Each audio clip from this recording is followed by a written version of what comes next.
우리 잘 아는 것처럼 이 사가랴와 엘리사벳은 이제 제사장 가문이었는데 이제 늙게까지 아이를 갖지 못했죠. 이들은 하나님 앞에 의인이었지만 그런 상황이 되었습니다. 그러나 이 모든 것이 사실 하나님의 계획이었고, 그 엘리사벳이 임신을 한 지 6째 달에 놀랍게도 하나님의 보내심을 받은 이 천사 가브리엘이 예수님의 육신의 아버지 요셉과 정혼한 마리아를 찾아가서 이 마리아가 이 요셉과 상관없이 성령으로 잉태될 것이라는 그 메시지를 전하죠. 그것이 오늘 우리가 읽은 본문 말씀입니다. 여기에 보면은 이제 28절에 가브리엘이 이런 인사말을 합니다. 은혜를 받은 자여 평안할지어다 주께서 너와 함께 하시도다. 이렇게 이야기를 합니다.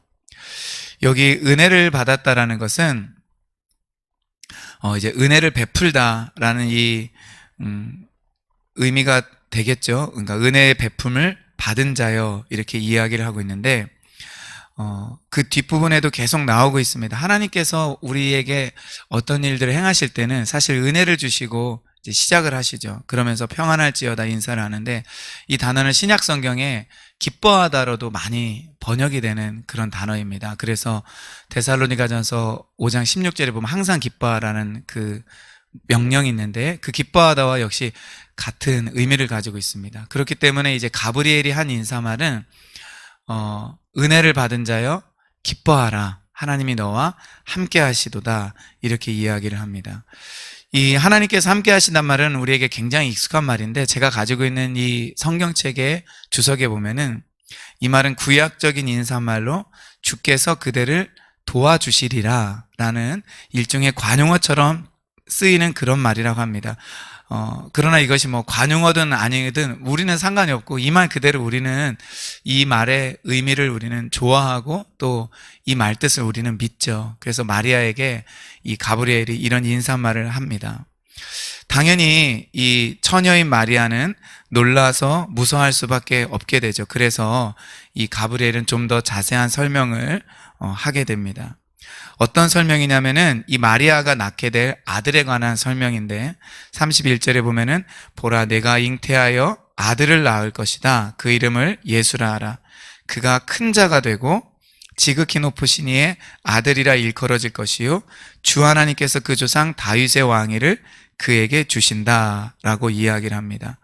그러니까 핵심은 이 사람은 하나님의 아들이다. 그리고 이 사람은 그 조상 다윗의 왕위를 받은 사람이다. 33절에 영원히 야곱의 집을 왕으로 다스릴 것이며 그 나라가 무궁하리라. 이제 사무엘하 7장 16절에 보면은 우리가 잘 알고 있는 것처럼 내 왕위가 영원히 견고하리라. 이 나단 선지자를 통하여서 하나님께서 다윗에게 이 언약을 주시는 그 장면이 나오는데 바로 그것의 성취자가 될 것이다 라고 이야기를 합니다. 그래서 이스라엘 사람들은 이 사무엘하 7장에 나와 있는 언약을 지금 우리가 생각하는 것보다는 사실은 굉장히 더 귀하게 여기고 있습니다. 중요하게 여기고요. 그래서 이 언약 자체를 뭐 다윗 언약이라고 하지만 메시아 언약이라고도 합니다. 그래서 반드시 메시아가 올 것이다. 다윗의 왕권을 회복할 것이다. 그래 그 나라가 영원할 것이다.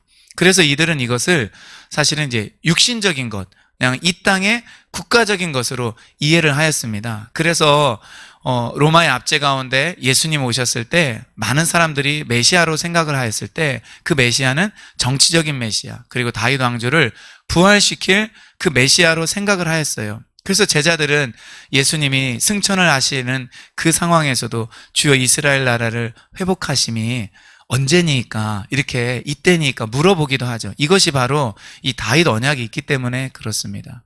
그런데 이 가브리엘이 이 마리아에게 나타나서 두 가지를 말하죠. 분명하게 네가 낳을 아들은 하나님의 아들이다.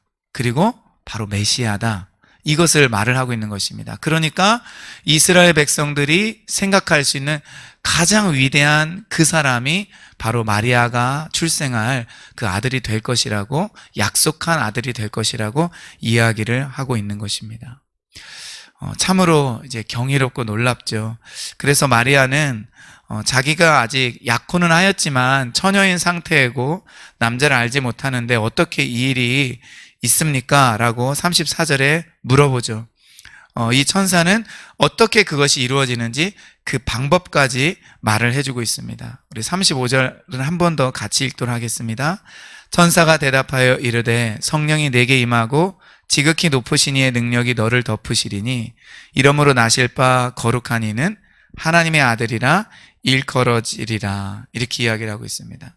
핵심은 성령이 너에게 임한다. 그리고 지극히 높으신 이의 능력이 너를 덮는다라는 것입니다.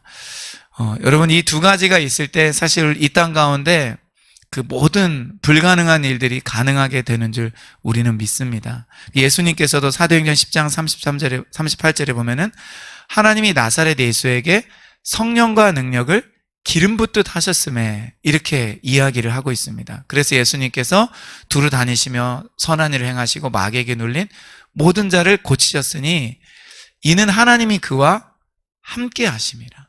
그러니까 하나님이 함께 하실 때 뭐가 나타나느냐면은 바로 성령의 능력이 나타난다라는 것입니다. 우리는 보통 이제 한 표현으로 성령의 능력 이렇게 하지만 이것이 성령이 임하고 또 능력이 임했다, 뭐 이렇게 나뉘어서 설명할 수도 있고 아니면 그냥 하나로 설명할 수도 있는데, 분명한 것은 하나님이 함께 하실 때, 그분의 영이 함께 하실 때 능력이 일어나고 불가능한 일들이 일어나게 된다라는 것입니다. 그러면서 가브리엘이 하나의 예를 설명해 주죠. 지금 이 가브리엘이 하는 말이 굉장히 구체적인 것입니다.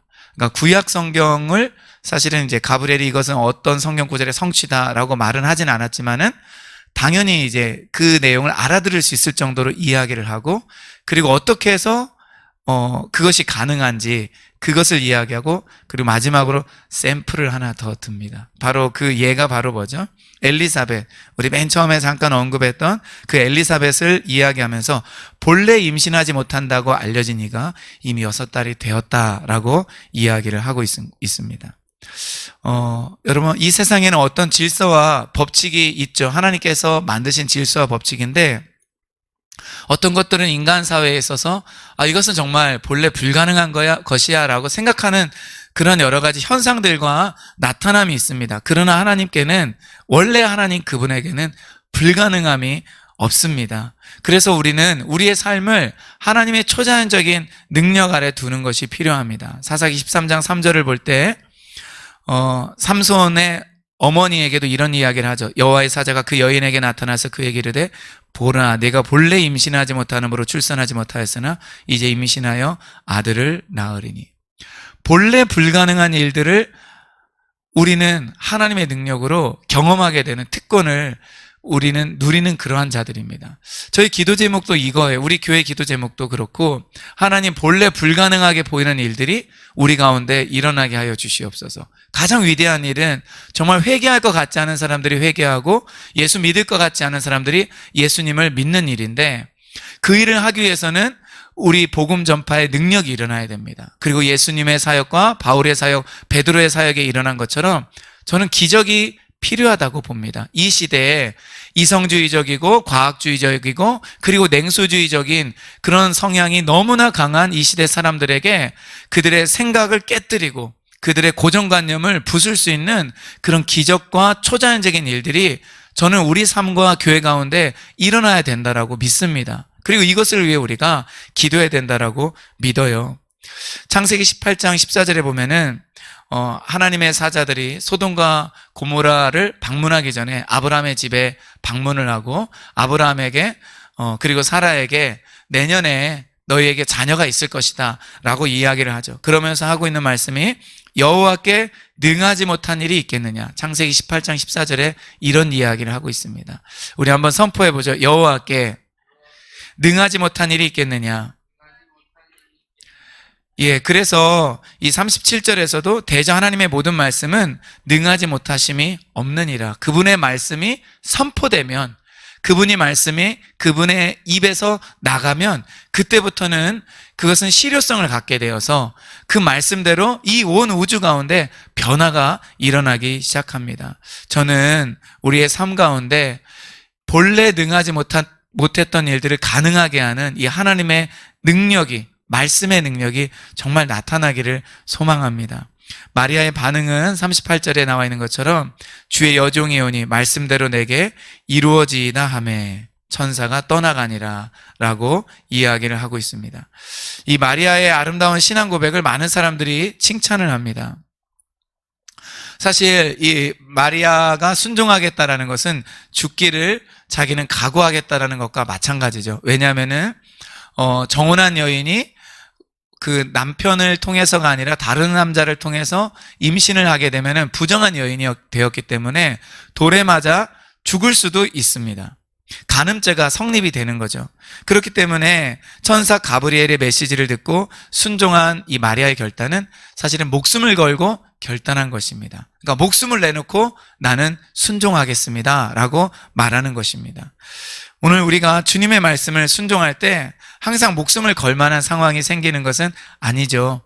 어떤 경우에는 순종하지 않아도 그냥 별 문제 없이 지나가는 것 같은 상황도 있는 것이 사실입니다. 그러나 우리가 주님께 주의 말씀을 순종할 때는 이 마리아와 같이 주님, 나의 전부를 걸고 또 때로는 나의 목숨을 걸고 또 때로는 주님 나의 인생을 걸고 내가 주의 말씀에 순종하겠습니다. 주님, 나를 향한 주님의 계획, 주님의 뜻, 그리고 그 놀라운 일, 기적, 초자연적인 일들이 일어나기를 원합니다. 우리에게 좀 그런 결단과 또 그런 간구가 항상 있기를 주의 이름으로 축원드립니다. 기도하겠습니다.